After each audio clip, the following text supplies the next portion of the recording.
بسم الله الرحمن الرحيم الحمد لله رب العالمين والصلاة والسلام على رسول الله وعلى آله وصحبه أجمعين. Welcome to the third lesson of Alif to Ya Tajweed course. Today we'll be continuing with our mentioning with the rewards of reciting, the daily etiquettes, a recap on Al-Jawf and Al-Khayshum, the oral and nasal passage which we touched upon yesterday. And we'll hope to start and complete the area of the throat, Al Halq, today, inshallah. So it's reward. So we mentioned a few so far. The first one being that for every letter you recite, there's 10 rewards. The one that is proficient with reciting the Qur'an is with the noble angels, and the one that struggles gets 2 rewards. The best of you are the ones that learn the Qur'an and then teach it. And today, we'll mention how the Qur'an can intercede on your behalf. Now, imagine this, the Day of Judgment. We have many descriptions of the Day of Judgment in the Qur'an. How children will flee from their parents. A person will flee from their spouse. A person will flee from their children. They'll flee, they'll run away, they'll want to be distant from their closest friends. We'll see many events that will scare us. And then we'll say enough is enough. We want the Day of Judgment to start. And so we'll go to every prophet to intercede for us, meaning put in a good word for us. And there's different types of intercessions. We'll go to them and ask Allah to start the Day of Judgment, to start the proceeding, start the questioning, start the reckoning. And all of the prophets will say, Nafsi, Nafsi, myself. I did so and such thing in the world, go to this prophet. And this will go on and on and on until we all go to the Prophet sallallahu alaihi wasallam, who will say, Ummati, Ummati, my nation, my nation. And he will do sajda to Allah. And he will praise Allah with names that we have not heard of in this world. And Allah will say, raise your head, O Muhammad sallallahu alaihi wasallam, and ask what you want to ask. Intercede and it will be given. And so the Day of Judgment will start. So that's one form of intercession. Another one is when people get questioned, something will come to defend you. Now there'll be many people that won't be questioned. May Allah make us amongst those that have a hisab yasira, an easy reckoning, meaning you just get escorted away from the questioning, you don't get questioned, and you get passed on to pass on towards Jannah for those or Jannah. May Allah make us amongst those that have hisab yasira and enter us into Jannah for those. And one of the things that will intercede for you is the Qur'an. Iqra'ul Qur'an. Iqra'ul Qur'an. Read the Qur'an. فَإِنَّهُ يَأْتِي يَوْمَ الْقِيَامَةِ, for indeed it will come on the Day of Judgment, shafi'an, as an intercessor, لِأَصْحَابِهِ, for its companion. Now, think about this. Think about your companion. Think about somebody that you always want to talk to, always want to be in the company of, always want to message, or something that you're always reaching for. What is your companion? For most of us, our phone is a companion. We always want to reach our phone. As Salah's finished, we want our phone. Imagine we made the Qur'an our companion. That whenever we're free, we want to recite the Qur'an. Whenever we finish Salah, we've done a dhikr, we want to recite the Qur'an. We're traveling, we're waiting for somebody, we want to recite the Qur'an. Imagine that. Imagine the Qur'an becomes your companion while you're waiting for your ride, or you're in your ride, you're traveling somewhere, and the Qur'an gives you company. Imagine that. May Allah make us amongst those who has the Qur'an as a companion. Now, etiquettes, we've mentioned quite a few. To be in a state of wudu, to say ta'awudh before you recite the Qur'an, a'udhu billahi minash shaitanir rajim, then say bismillahir rahmanir rahim, and recite with tartil. The next one is to recite out loud. Now, when you recite out loud, this is the advice I give to all students. When you whisper your recitation, you're not going to, your tajweed is not really going to improve. You're not really straining the muscles in your mouth to develop the, you're not really developing those muscles. So you need to be able to read out loud. And that is how you will develop. Now, when out loud does not mean shouting. There's a difference between reading out loud and shouting. Okay. The greater gains you make are by reading out loud. Not only that, reading out loud can encourage other people. So, for example, if I was to, I was just walking, I was in a group of people and I said, Astaghfirullah, Astaghfirullah. How many times have we been in a group of people? Somebody just says Astaghfirullah, and at times many of us just ignore it and don't say anything. But others, they hear somebody else doing istighfar, saying astaghfirullah, and it makes us want to say astaghfirullah. They hear somebody saying Allahumma salli ala Muhammad, and it makes us want to do that. They say subhanallah, Allahu Akbar, whatever it is. That is an encouragement. That person, by encouraging you like that, even if it's indirect, if you were then to act upon it, they would get the reward of that as well. Now, of course, that doesn't mean you do it to disturb people. Okay. But before I get to that, another benefit is that the angels of tranquility descend to listen to the Quran. The angels are unable to recite the Quran. So there's a Sahaba who was reciting Surah Al-Kahf, and he was with his horse, and his horse all of a sudden started becoming uncomfortable and getting a bit crazy. And he looked up to the sky and he saw these lights traveling. He saw this kind of light coming there. So he asked the Prophet ﷺ, and the Prophet ﷺ said, this is Sakina, the angels of tranquility descending to listen to the Quran. Now, I mentioned about not reading out loud like you're shouting. And also, if somebody's praying, avoid reading to a point where you're disturbing the person. So even sometimes whispering can disturb somebody. If you're praying next to them, everything is quiet and you're whispering, they'll be able to hear it and they'll get distracted. If they were then to make a mistake in their prayer because of you, you'd get that sin. So you have to be careful when it comes to disturbing other people in salah. You have to be very careful. So when it comes to reciting Quran, try to find the place where you can, either if it's in a group, you're able to recite the Quran. Basically, read the room. If you're able to read at a certain level, then read to that certain level. But even if you whisper or read out loud and you think it's going to disturb other people, then don't read out loud. Don't disturb other people. Don't cause discomfort to other people. Okay? Don't draw attention to yourself. And the final warning is never ever show off when reciting the Quran. The first of those that will enter the hellfire will be the Qari, the one that recited the Quran. Yes, I said hellfire, not heaven. The first to enter, one of the first to enter the hellfire will be the Quran reciter. Why? When Allah asks him, why did you recite? He will say, I recited your Quran for your pleasure. And Allah will say, you are a liar. You recited the Quran so people can say, what an amazing voice you had. Throw him, fling him into the hellfire. So when it comes to actions, this goes back to the very first lesson that we discussed. What is your intention? Who are you doing it for? Are you doing it to show off so that you can go to an event and recite Quran? Are you doing it so that when you leave salah, people say, wow, mashallah? Or are you doing it so that you may recite the words of Allah correctly? What is your intention? And this is something that we can rectify. And inshallah, we will move on. So remember, never to show off. And if you fear that you are doing this, make dua to Allah. Ya Allah, make me amongst those. And constantly do this. Even if you don't have this, constantly make dua, asking Allah, Ya Allah, whenever I do a'mal, whenever I do good actions, make it purely for your sake. Let me not do it for other people. When it comes to my salah, when it comes to my dhikr, my Quran. Al Halq is our lesson for today. The throat. The throat has 3 specific areas and 6 letters. So 2 letters from each specific area.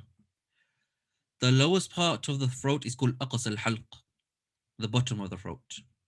And here the 2 easy letters of Hamzah, which is actually a sound, a sound, is from here, and ha. So ha. Hamzah is the one on the left, ha is the one on the right. So ha. And we'll go into more detail of that. We're going to go into each of these letters as well. The middle is Wast Al Halq, which is ha and ayn. So it's a bit more, this is not in the English language. So you kind of strain your throat a bit and push it up. You strain it. That's the tip I can give. Adna al Halq is the highest one. It is Khaa and Ghayn. The one on the right hand side is Khaa The one on the left hand side is Ghayn, and we'll be going through these in a bit more detail now. So, bottom of the throat, Hamzah. So know this, that in Arabic, the letters have a name and the letters have a sound. When I say a letter, the vast majority, in fact, 28 of the 29 letters begin with that first syllable. So if I say a, alif, it begins with a A. If I say ba, begins with a B. If I say ta, begins with a T sound. Da, D, etc., etc. All of them except for a Hamzah. Hamzah, obviously, when you spell it out, begins with a H, but it doesn't have a H sound. It's a sound. So Hamzah is a sound. So there's a sound there's the name of a letter, and then there's a sound that it produces. Ahsanul Qawa'id does not teach the harakat, the vowel signs early on. My teaching tip though is, when you teach a child, an adult, or whoever it is, you can introduce the sounds, but don't teach them the name, the technical names of the vowels. So don't say this is a fatha, this is a kasra, this is a dhamma, this is what it looks like. Don't teach that stuff. When teaching, so for example, imagine you just saw the Hamza here like that, and I had a student. I'd tell them say Hamza, then they repeat it. Now say e, u, a, e, u, a, e, u. I haven't shown them what the harakah look like. I haven't told them the names of the harakah, so I'm not confusing them. All they think they're doing is just saying a, e, u in a different way. Why do you do that? Because what happens is, it's not just as simple as making an A sound for Hamza. If I say ah for Hamza, you may have noticed, or you may not have noticed, that was actually incorrect the way I said it. It shouldn't be ah. So those that can see, what you can do is you can actually click on my video to make it bigger, and then the PowerPoint will become smaller. So if you click on it now, so my video becomes bigger. When I say ah, you notice that my mouth, my jaw is dropping. It's going upwards. Ah. And it's making the letter sound a bit more full mouth. What I should be doing is going sideways, making it a bit more of a smile. So instead of saying ah, it should be ah. So notice I'm going to say my jaw dropping version, then I'm going to do the smiley version. Ah, ah. And if I was to go from do a very slow transition from full mouth and then or my jaw dropping to making it smiley face, you notice the sound changing. So listen carefully.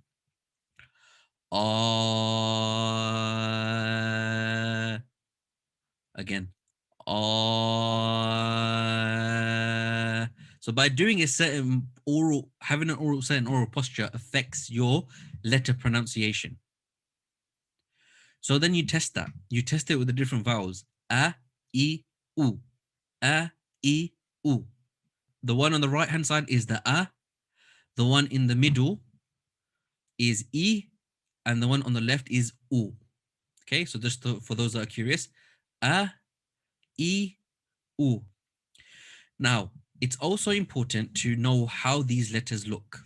So what I've introduced here is actually, if you look in Ahsanul Qawa'id, lesson 2A, 2B, 2C introduces how the letter looks at the beginning of a word, at the middle of a word, or at the end of a word. So Hamza at the beginning of a word will always be on this straight line. That straight line is an alif. Okay? So a straight line with that Hamza on top is how it looks at the beginning. So example here is aw. In the middle, it can just look by itself, and we'll show different examples of how it can look different as well. So ada'at, and I'm not pronouncing it, I'm not doing the correct stretching right now, but just to keep it brief, ada'at. So you got the Hamza in the middle, and at the end it looks exactly the same. Sawa'un looks exactly the same. You will find the alif will sometimes have the Hamza on top, so like here at the beginning, and at other times in different places as well. Now, you can find the Hamza on an alif, like here, which we've already done. If you see it on top of a waw, which is for those that know what a wow is still a Hamzah. So here you're not going to say yuminuna according to the type of recitation that we're doing. You're going to say yu'minuna. You're going to do an A sound. You're not going to do a wow sound. Yu'minuna. And then it also looks like this when it's in the form of like a ya. Ulaika. Ulaika. So it can look like that. So if you see a Hamzah, know that it's only a Hamzah. Okay. So we've covered now the letter Hamzah, which is just a sound. And I'm going to ask for my first volunteer to read the examples on the bottom line for me. Assalamu alaikum. Walaikum salam. Okay, if you could do this for me. If you can read the gold letters at the top first, a, e, u, and then pause, and then go to the 3 letters at the bottom, 3 words at the bottom. A, E, U, O, And the bottom. أضاءت, سواء. Good, good, good. Excellent. Anybody else want to have a go? Assalamu alaikum. So same thing. At the top, if you read the gold letters first. A, E, U. Good. Try again, but without stretching it. So a, e, u. A, E, U. أو أضاءت سواء. Good, good. Excellent. Very good. So we'll move on now. So next one is ha. Ha is the English hello, how are you, etc. So ha, he, who. Ha, he, who. And this is how it looks in the beginning, middle, and end. Huwa minha hadihi. So this hadihi is actually the ha, the beginning at the as well, but we've included the version at the end. So it can look like this at the end as a circle, or it can look like how it is up here at the top. Okay, so can I have my next volunteer for this one? Assalamu alaikum. If you could do the same thing with the gold and then the words. Ha, he, who, هو, منها, هذه. Good. Minha sounded a bit breathy. Minha instead of minha. Minha. منها. It sounds a bit breathier. It sounds like a different letter. Minha. Ha. منها. I still think you're putting a bit too much breath into it. Say ha. Ha. ها. Now minha. منها. Better, better. Jazakallah khairah. Next one is Ain. So this one is now when you get this is linked to the Hamza. So when you say I then want you to strain as if you're straining your throats. So I'm going to give you an example from Hamza to an Ain. Strain it and push it up.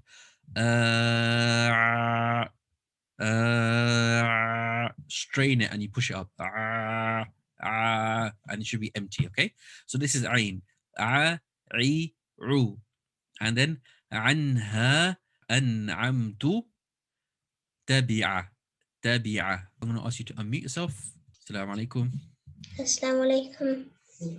Okay, if you're going to have a go with the gold letters again. A, E, U. Ru. A bit more empty mouth. Ru. U. Ru. U. Okay, and the words at the bottom? عنها أنعمت تبعة. Good, excellent. Ha. This is the breathier one. So there's ha in English. This one, again, strain it. Ha. So notice the difference. I'm going to say the other one first. Ha, ha. And now I'm going to say the breathy one. Ha, ha, ha, ha, ha. So this one's got more breath coming out in it. And this is how it looks. Ha, he, hu. Ha, he, hu. And the words at the bottom. حيث أصحاب فتح. فتح. So can I have my next volunteer, please? Ha, he, who, Hu, hu, who, hu. who. Okay, and if you could just make the haraka a bit longer, so ha, he, hu. Ha, he, who. So at the moment it's a bit too quick. He, hu. Make it slightly longer. Ha, he, hu. Ha, he, hu, So the ha is fine. I still think the he and the hu is too quick. He, hu, he, hu, hu. hu, A bit hu, longer. Hu. hu, Okay, and the last line. حيث أصحاب فتح. Fataha. Good. Okay, very good. Assalamu alaikum. Walaikum salam. If you can have a go, same gold letters and then the ones at the bottom. Ha, hi, hu. Good. حيث أصحاب فتح. Good. Very good. So the ha was fine there. Assalamu alaikum. Walaikum salam. So you can have a go at the gold and then the ones at the bottom as well. Ha, he, hu. So that hu could be a bit more breathier. Ha, he, hu. Hu, hu, Hu, hu. hu. So the breathiness in the ha and the he were good. That just needs to be consistent in the dhamma as well. Hu, hu. Hu, hu. Yeah, good. Yeah. حيث أصحاب فتح. Fataha. So good. So what I'd ask you to work on is making it sound more fluent. Fataha, fataha. Try that. فتح. Good. فتح. While I got you, let me get you to do ayn as well, which we've already done. If you could do the ayn ones for me as well, please. ع عي عو. Good. أنها أنعمت Do that one again. طبعا Do the mid one again. أنعمت Tu an'amtu.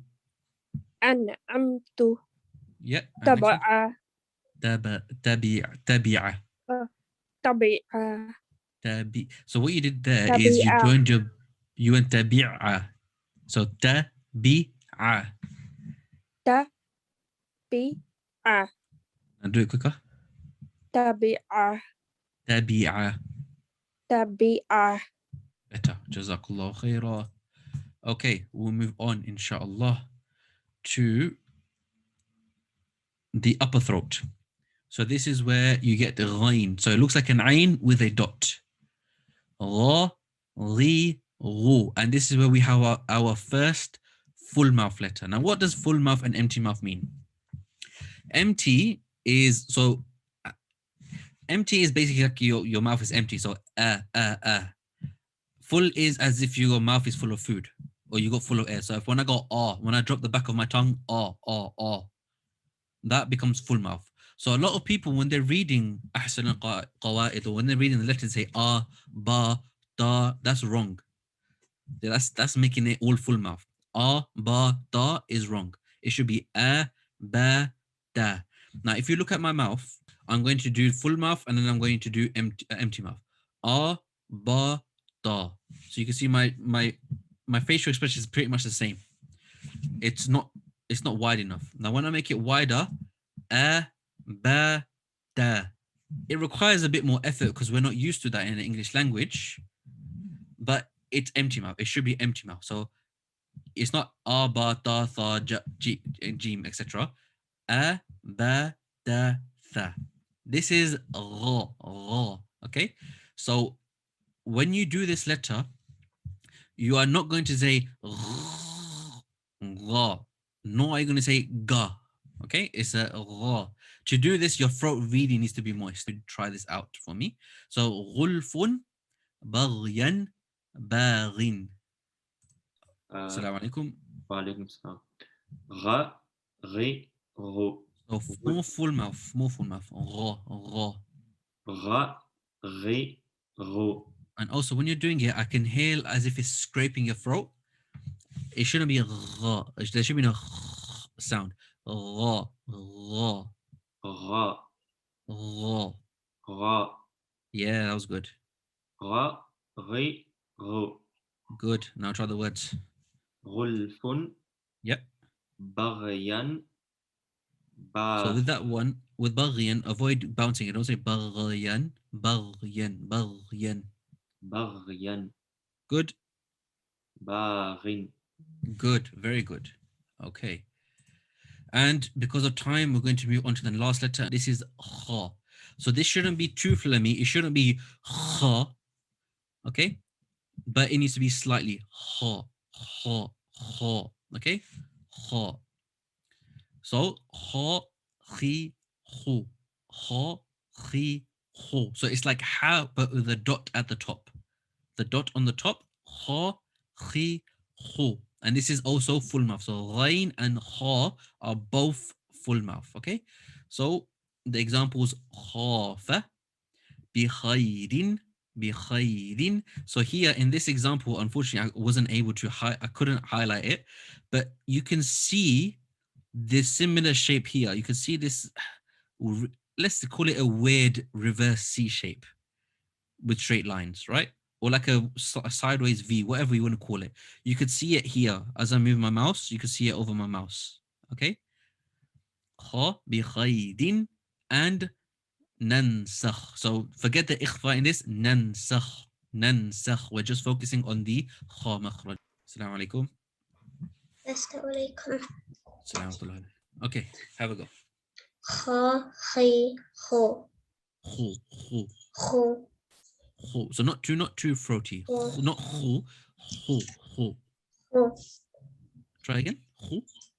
ho, ho, Okay, and the last line. kha, khafa, Okay, just make that more full mouth. Khafa, khafa. khafa, Good. bi khairin, Rin. Bi khayrin. bi khairin, Good. And next. So you could just say nansakh. Don't worry about that. Just say nansakh. nansakh. Good. Excellent. Assalamu alaikum.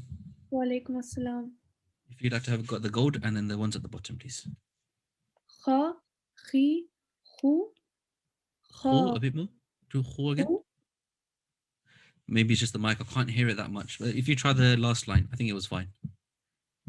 kha, khi, khu, Khu, khu. khu, khafa, bi khayrin, nansakh. Yep, that's fine. Barakallahu feekum. Okay.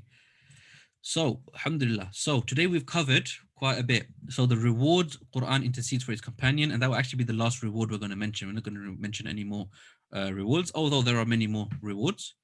Etiquette, the volume of recitation, we will mention a few more, and we'll cover the throat letters today. So, tomorrow we'll continue with the tongue letters. Questions. Would it be possible to compare Khaa and Ghayn? Yes. So, Ghayn, if you notice the difference, Ghayn, Khaa, Ghayn, Khaa. So Ghayn is closer to a G, but it doesn't have a g sound, and it has no phlegm in it. Okay, it has no throaty sound in it.